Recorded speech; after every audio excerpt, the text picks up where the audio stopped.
The rain was falling heavily over San Francisco that November afternoon. Steph Curry pulled the hood of his gray sweatshirt, trying to go unnoticed as he left the Chase Center after a particularly exhausting practice.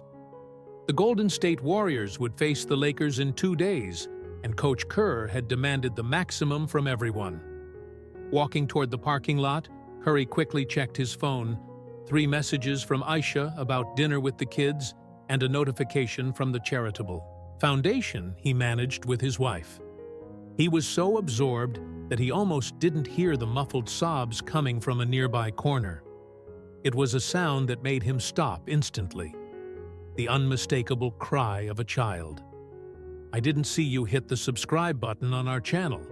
It would only take you a second, and leave your opinion in the comments." There, huddled against the wall of a commercial building, trying to protect himself from the merciless rain, was a boy. He couldn't be more than 9 years old, wearing a shirt too thin for the weather, worn pants, and sneakers with obvious holes. In his trembling hands, he held a piece of cardboard already soaked with the words, "Please help. Haven't eaten in 2 days." Curry froze. They were in the heart of one of the most prosperous cities in the United States, just meters from where he earned millions playing basketball, and there was a child begging for food. His first instinct was to look around. He didn't want to attract attention. Not there, not like that. But something in the boy's eyes prevented him from simply walking away. There was a singular mixture of shame, desperation, and paradoxically, dignity in that gaze. "Hey, buddy, are you okay?" Curry approached slowly, keeping his voice low. The boy looked up, and the recognition was immediate. His eyes, red from crying, widened with disbelief. You're Steph Curry," he stuttered, quickly trying to wipe away the tears with his wet sleeve. "What's your name?" asked Steph, crouching down to be at the boy's eye level. "Tyler," he answered with a trembling voice. "Tyler Williams." "How long have you been here, Tyler?" "A few hours." The boy lowered his eyes. "My mom is sick. She can't work now, and our money ran out. The rent is late, and today—" His voice faltered. "Today we had nothing to eat." Steph felt a lump in his throat.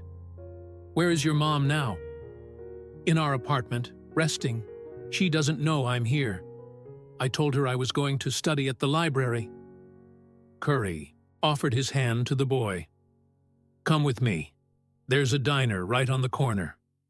Minutes later, in the warmth of the establishment, Tyler devoured a sandwich while Curry watched him, deeply affected. The boy explained that his mother, Sandra, worked as a nursing assistant before getting sick. With medical bills piling up and without adequate health insurance, they were on the verge of eviction. "She's always taken care of me," said Tyler between bites. "Now it's my turn to help." Something about the boy's determination touched Curry deeply. This wasn't an encounter he could resolve with a meal and a few dollar bills. "Tyler, would you take me to meet your mother?" The boy hesitated, embarrassed. "Our house. It's not like yours." "I'm not worried about that," Steph smiled gently. "I promise, I just want to truly help. No cameras, no publicity." Tyler finally nodded. When they left the diner, the rain was still falling. Curry opened his large umbrella, covering both of them as they walked side by side. Occasionally, Tyler would look up, still incredulous, as they headed toward the modest apartment complex where his small family struggled to survive. The apartment complex where Tyler lived was in a less privileged area of the city, a stark contrast to the Atherton mansions where Curry resided. They climbed 3 flights of stairs. The elevator had been broken for months, Tyler explained, until they reached a door with the number 312. "Mom?" Tyler called softly as he entered. I brought someone to meet you." The small apartment was a revelation. Despite its modest size and the scarcity of furniture, every inch was impeccably clean. A simple dining table with 3 mismatched chairs occupied one corner. On the wall, framed photos told silent stories. Sandra, in her nursing assistant uniform, smiling with pride. Tyler receiving a school award, holding a certificate of excellence in mathematics. Diplomas and professional. Certificates revealed a dedicated woman who pursued education while working full-time. Tyler, who's with? Sandra appeared at the door of what seemed to be the only bedroom, interrupting herself upon seeing the visitor. Her face, already pale from illness, turned even whiter. My God! She wore a simple robe, her hair tied in a disheveled bun. Her eyes, the same greenish-brown shade as Tyler's, were marked by deep shadows. Even so, there was an undeniable dignity in her posture. Sandra, I'm Stephen Curry, he introduced himself, extending his hand. I met Tyler today and, well, I thought we should talk. Sandra's initial embarrassment quickly transformed into a mixture of gratitude and awkwardness. Tyler, she said with a trembling voice. What did you do? Don't be angry with him, Curry intervened. He was just trying to help. Gradually, sitting at the simple table, Sandra shared her story. Until 6 months ago, life was stable, difficult, but manageable. She worked at a clinic during the day and did night shifts at a local hospital 3 times a week. She was taking courses to become a registered nurse, dreaming of a better future for Tyler. Then I started feeling extreme fatigue, joint pain, intermittent fever, she explained, unconsciously rubbing her swollen wrists. When I finally managed to see a specialist, the diagnosis came: an autoimmune condition. The medical bills, she swallowed hard, well, they piled up, and I couldn't work anymore. As Sandra spoke, Curry observed the apartment more carefully. In the small kitchen, the cabinets were practically empty. An eviction notice, discreetly folded, rested on the counter. Beside it, medicine bottles, many of them. I always make sure Tyler eats first, Sandra continued, lowering her voice so her son, now in the bathroom, wouldn't hear. Sometimes that means I go without. What impressed Curry most wasn't just the difficulties, but the dignity with which Sandra faced them. She didn't beg for help, didn't dramatize the situation. She simply presented the facts with a resignation that was heartbreaking. Tyler returned to the room, proudly carrying his school notebooks. Look, Mr. Curry, I have the best grades in the class in math, even... He hesitated. Even with all this. Curry flipped through the meticulously organized notebooks, seeing the perfect grades and complimentary comments from teachers. Here was a child determined not to disappoint his mother, despite the devastating circumstances. May I make some calls? Asked Curry, standing up. Sandra nodded, still looking slightly stunned by the surreal situation. In the building's hallway, away from mother and son's ears, Curry dialed Aisha's number. Honey, I need to tell you something, he said as soon as she answered. Then, he called his agent and the director of the foundation he maintained with his wife. We need to do something different this time, he explained with renewed determination. Not just a donation or a visit. Something that really changes things. Upon returning to the apartment, he promised to come back the next day. On his way home, his phone wouldn't stop ringing as he mobilized a plan much bigger than Sandra or Tyler could imagine. A week had passed since that rainy afternoon.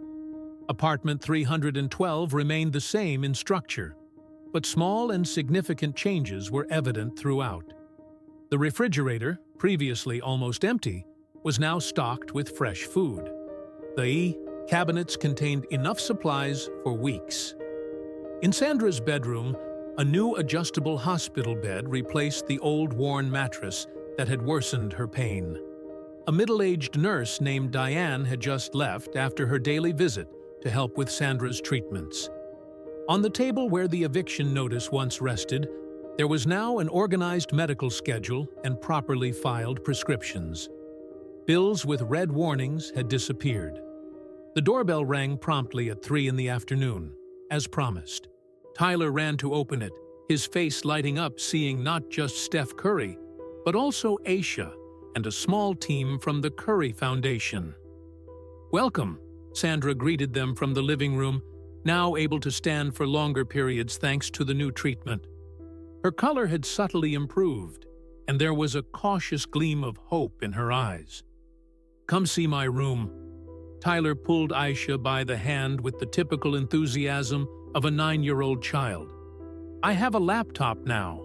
I can do my homework online and attend classes when I can't go to school to care for Mom." While Aisha accompanied the boy, Curry and Sandra sat in the living room. A social worker from the foundation joined them, holding a folder with documents. "How are you feeling?" asked Curry. "Better than in months," admitted Sandra. "Dr. Levinson is amazing. He said that with proper treatment, I can have an almost normal life. I never thought I could consult a specialist of this caliber." Curry smiled, then explained the complete plan he had developed. It wasn't just about immediate help, which was already underway. It was about rebuilding a future. "The best specialists in autoimmune diseases will be monitoring your case," he explained. "All medical costs are covered, including medications for an indefinite period. And don't worry about rent. It's guaranteed for the next year." Sandra tried to speak, too emotional to form words. "But this is just the beginning," continued Curry, signaling for the social worker to open the folder. "We've established a program with the University of San Francisco. You'll be able to complete your nursing studies mostly from home, with flexible schedules adapted to your health needs." "Stephen, Sandra shook her head, tears now flowing freely. "I don't know how to thank you." "I don't just want to solve your problems today," Curry said sincerely. "I want to ensure you can build the future you were planning before the illness." What Sandra didn't know was that her situation had inspired something much bigger. In an emergency meeting with the Warriors board and other players, Curry had proposed a new initiative called Beyond the Game. The program would identify families in similar situations, dedicated workers facing temporary crises, offering not just immediate assistance, but sustainable paths to financial and professional recovery. "I have another surprise," said Curry, pulling 2 tickets from his pocket. "Front row seats for tomorrow's game against the Lakers." "I liberties yours." Eyes, who had returned to the room, widened. "Actually," Curry continued, "we'd like to discreetly acknowledge Tyler during the game, as the inspiration for our new program." Sandra hesitated. "I don't know if we're ready for that kind of exposure." "I understand your concern," Curry nodded. "I promise it will be handled with dignity. We won't highlight the difficulties, but the resilience. What Tyler did that day, trying to help you, was extraordinary." While the adults discussed the details, Curry noticed Tyler alone on the small balcony.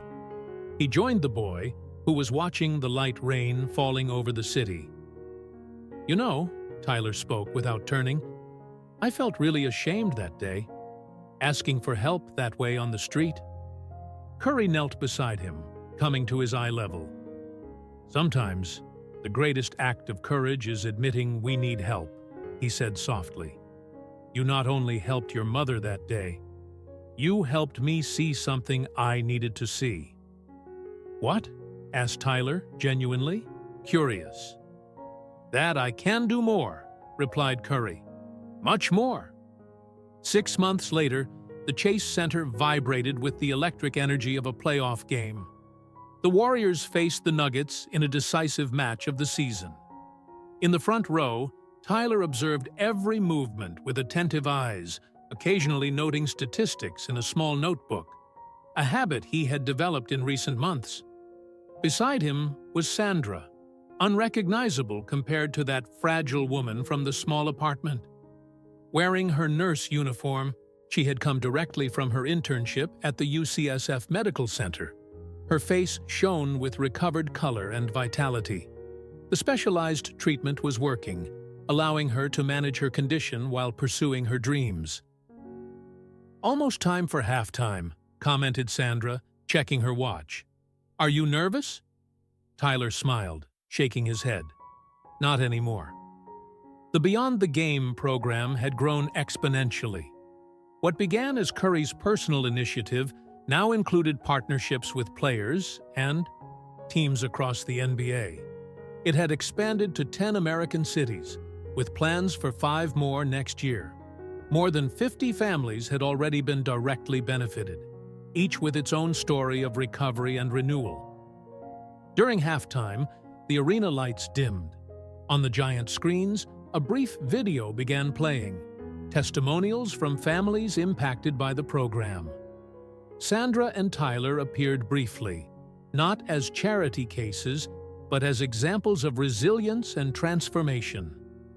"Nursing has always been my calling," Sandra said in the video. "Now, I have a new perspective, especially for patients facing financial challenges because of health conditions. Sometimes, all we need is a bridge to the other side." After the Warriors' victory, Tyler and Sandra were invited to the locker room. The dynamic between them and Curry had changed dramatically. No longer the disparity between benefactor and beneficiaries, but mutual respect between people who shared a meaningful journey.